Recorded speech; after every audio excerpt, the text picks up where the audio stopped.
O mês do orgulho LGBTQIA+, aprofunda a reflexão sobre diversas questões relacionadas às demandas dessa comunidade. Um estudo feito pela ABONG, a Organização Brasileira de ONGs, em parceria com as organizações ANTRA e ABGLT, mostrou que existem restrições específicas de atuação nas diferentes regiões do país. O conservadorismo regional reforça preconceitos e restringe ações práticas de respeito à diversidade.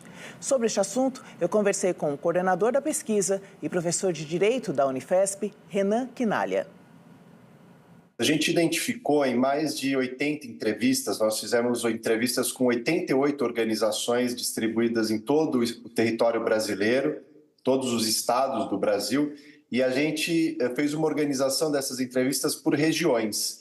E a gente identificou certas particularidades nas regiões. Uma coisa que é comum a todas as regiões é a dificuldade no acesso a recursos, ou seja, como as ONGs podem captar financiamento, como elas têm dificuldades para fazer a gestão com transparência, com prestação de contas, desses recursos que elas obtêm para o funcionamento de seus projetos, de suas atividades. Agora, e cada região tem algumas particularidades quanto a isso. A região norte, por exemplo, a região nordeste, elas têm mais dificuldades de captação, ou seja, muitos recursos ainda estão concentrados na região sudeste, por exemplo. E as organizações da região sudeste, sobretudo do eixo Rio-São Paulo, acabam acessando mais facilmente esses recursos. A gente identificou também algumas regiões um problema relativo ao conservadorismo muito forte, por exemplo, na centro-oeste, com o agronegócio, com o crescimento de grupos que são mais conservadores do ponto de vista moral, e isso prejudica a atuação das ONGs no seu diálogo com os poderes públicos. Então, a gente tem algumas particularidades, apesar dessas questões comuns também que a gente foi identificando durante a pesquisa. Então, é possível dizer que um comportamento mais ou menos conservador, ele vai sim definir a profundidade de atuação dessas ONGs? Sem dúvida. A gente nota que contextos políticos conservadores, eles acabam prejudicando a atuação dessas organizações, já que elas trabalham, todas elas, nós escolhemos organizações que trabalham com ativismo LGBTQIA+, ou seja, com as questões de diversidade sexual e de gênero. Então, são organizações que trabalham com HIV/AIDS, com prevenção do HIV/AIDS, são organizações que trabalham fazendo advocacy, por exemplo, em relação a projetos de lei, em relação a políticas públicas da educação, na saúde, na assistência social, voltadas para a população LGBTQIA+, e a gente nota que esses contextos conservadores acabam comprometendo a atuação dessas organizações porque elas não têm espaço.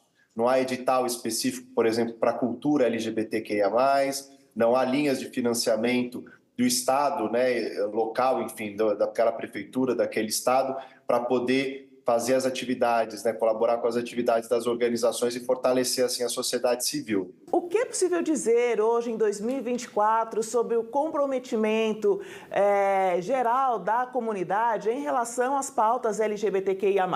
A gente notou que hoje, em 2024, a gente tem centenas desses grupos espalhados por todo o território brasileiro, o que é algo muito curioso de notar, interessante, ou seja, há um ativismo pulsante que tem ocupado cada vez mais espaço em diversas esferas.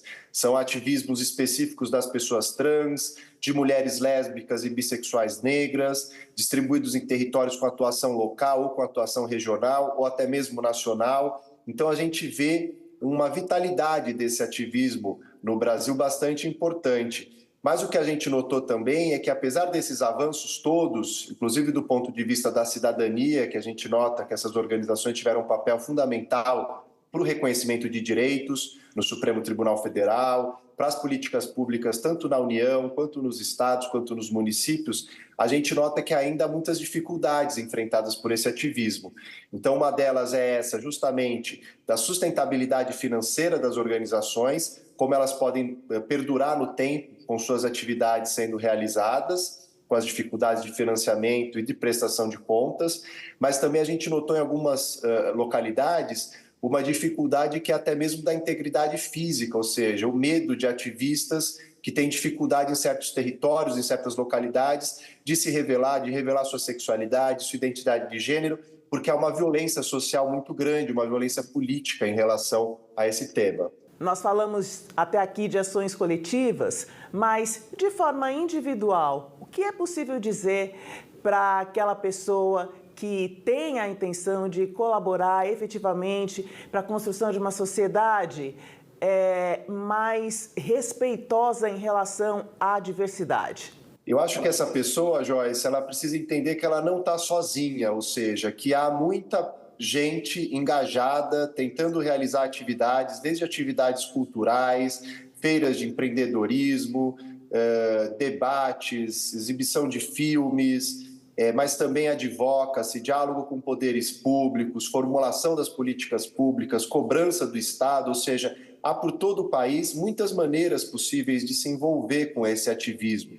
Isso depende muito do perfil da pessoa, da sua formação, da sua vocação, da sua disposição e da sua disponibilidade. Então, há muitas organizações atuando em todos os territórios. Quem tiver esse interesse em colaborar, em somar, pode pela internet fazer uma pesquisa, entender na sua região quais são as organizações que estão atuando, o perfil dessas organizações, para ver o que interessa mais de perto. E a gente notou também, Joyce, um ativismo muito concentrado nas novas gerações que estão chegando, dos novos grupos fundados pós-2010. A gente notou muito também o uso de recursos tecnológicos, o uso das redes sociais como instrumentos importantes de mobilização, de pressão, de articulação, que esses grupos têm utilizado para conseguir novos membros, para conseguir ampliar suas redes, para conseguir pressionar os poderes públicos para suas exigências de direitos e de reconhecimento.